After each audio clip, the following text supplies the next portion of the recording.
नमस्कार, कल्पना voice channel में आप सभी का स्वागत है। आज की हमारी कहानी है सास बहू की लड़ाई। सुहानी अपने पिता की इकलौती बेटी थी। नाम के मुताबिक देखने में भी बहुत सुंदर थी। जब वह अपने ससुराल गई तो उसे उसके मुताबिक ही सब कुछ मिला। किंतु आजकल की लड़कियों को अधिक टोकना, समझाना, अपने मन के मुताबिक चलाना सासू माँ को अब कहाँ रह गया। एक कहावत तो आपने सुनी होगी, जो किया बहू से तकरार सो खो दिया अपने बेटे का प्यार। इस कहानी के मुताबिक सुहानी की सास सुहानी को हमेशा समझाती, बहू ऐसा करो, ऐसा ना करो। नई नवेली बहू को थोड़े ही दिनों में अपनी सासू माँ से चिढ़ पैदा होने लगी। इस प्रकार यह सिलसिला आगे की ओर बढ़ता गया। एक दिन सुहानी के घर कुछ मेहमान आने वाले थे। सासू माँ बोली, बहू आज कुछ अच्छी अच्छी व्यंजन बनाओ और मेहमानों के लिए चाय नाश्ता का इंतजाम भी अच्छी तरह से होनी चाहिए। बस अब क्या था, इतना सुनते ही सुहानी गुस्से से लाल हो गई। उसने जल भुनकर उस दिन तो काम किया, लेकिन उस दिन के बाद सुहानी ने चाल चलना शुरू किया। सास जैसा कहती वह ठीक उसके विपरीत करती थी। सास ने भी पुरानी कहावत के मुताबिक बहू को उसके माता पिता को गाली देना, उसे कोसना और बड़बड़ाना शुरू कर दिया। दोनों सास बहू में आनाकानी हमेशा चलती रहती थी। एक दिन सुहानी अपने पिता के घर रोती पीटती पहुंच गई।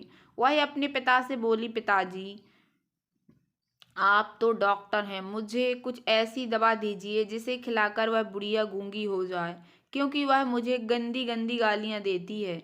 इस पर पिताजी कुछ सोचते हुए बोले, बेटी, मेरे पास एक ऐसी दवा है, लेकिन यह कड़वा है, वो आसानी से नहीं खाएंगी। इसलिए मैंने एक युक्ति सोची है। तुम हर रोज 1 महीने तक यह दवा अपनी सास को खाना में मिलाकर खिलाती रहना।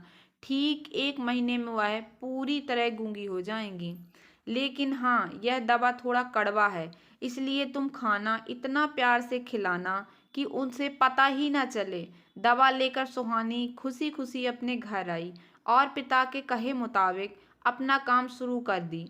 अब सास जो कुछ भी कहती उसे वह मानती और उलट कर जवाब भी नहीं देती, क्योंकि वह जानती थी कि बुढ़िया तो अब महीने भर में गूंगी होने वाली है। बोल ले जितना बोलना है, उसके बाद वह चैन से रहेगी। अब हर रोज वह प्यार से चुटकी भर दवा खाना में मिलाकर प्यार से माँ जी को देती थी। माँ भी समझती शायद इसके माता पिता ने इसे समझाया बुझाया है, इसलिए यह लड़ना झगड़ना बंद कर दी है। अब माँ भी बहू की खूब प्रशंसा किया करती और बहू भी प्रशंसा सुनकर प्यार बातें किया करती थी। अगर बहू से कुछ गलती भी हो जाती तो इस प्रकार महीना आते आते दोनों सास बहू में इतना प्यार बढ़ गया कि बहू अब अपनी सास की आवाज को खोना नहीं चाहती थी। एक दिन फिर उसी प्रकार सुहानी रोती पीटती अपने पिता के पास पहुंची।